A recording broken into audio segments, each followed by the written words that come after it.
আসসালামু আলাইকুম রহমতুল্লাহি ওবারাকাতু। প্রিয় মুসলমান ভাই ও বোনেরা, আজ আমরা জানব রোজা অবস্থায় কোন আমল বেশি বেশি করে করতে হবে। রমজান মাস আল্লাহর প্রদত্ত এক বিশেষ ফজিলতের মাস।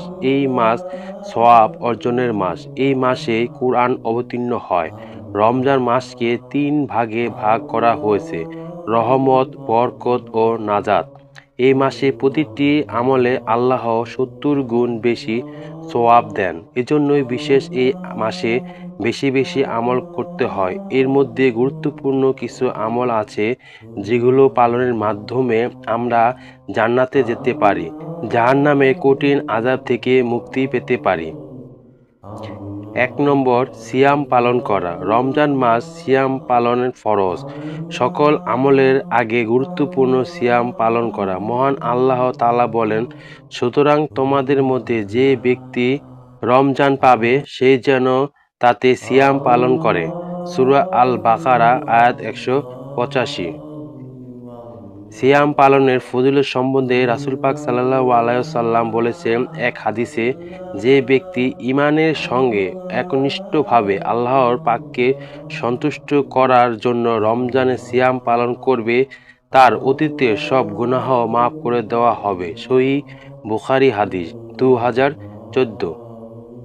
ইবাদতের সবচেয়ে বড় মৌসুম হলো রমজান। এই মাসে প্রতিটি আমলের প্রতিদান যেমন ১০০০ গুণ বেড়ে যায়, তেমনি একজন মুমিনের জন্য সব পাপ থেকে বেঁচে নিজেকে একজন মুত্তাকিন হিসেবে গড়ে তোলারও সুবর্ণ সুযোগ রয়েছে।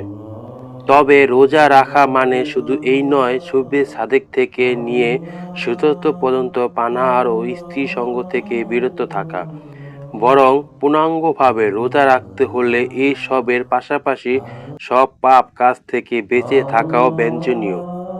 যেমন মিথ্যা কথা বলা, অপরের দোষ চর্চা করা, ঝগড়া বিবাদ করা, গালাগালি করা, দৃষ্টির হেফাজত করা, সুদ ঘুষ ইত্যাদি কাজ থেকে বিরত থাকা। রমজান মাস বেশি বেশি পবিত্র কুরআন তেলাওয়াত করা খুবই গুরুত্বপূর্ণ একটি আমল।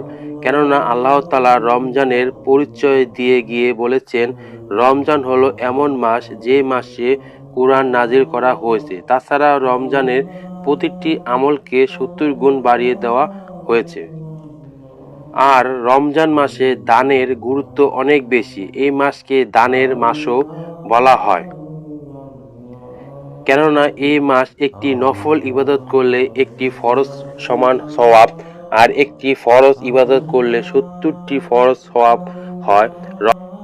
রমজানে বেশি বেশি জিকির করাও গুরুত্বপূর্ণ একটি আমল। অন্যান্য মাসের তুলনায় এই মাসে তুলনামূলকভাবে আমরা একটু অবসর থাকি বেশি, তাই অবসরের সময়টুকু অপচয় না করে হাঁটতে বসতে বেশি বেশি জিকির করা কাম্য।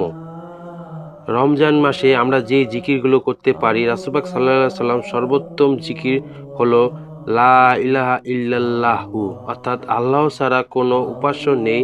তাই আমাদের উচিত এটা বেশি বেশি পড়া।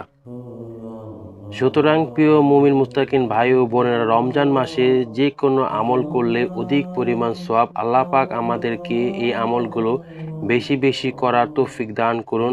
আমিন আমিন সুম্মা আমিন। আসসালামু আলাইকুম রহমতুল্লাহি ওয়া বারাকাতুহু।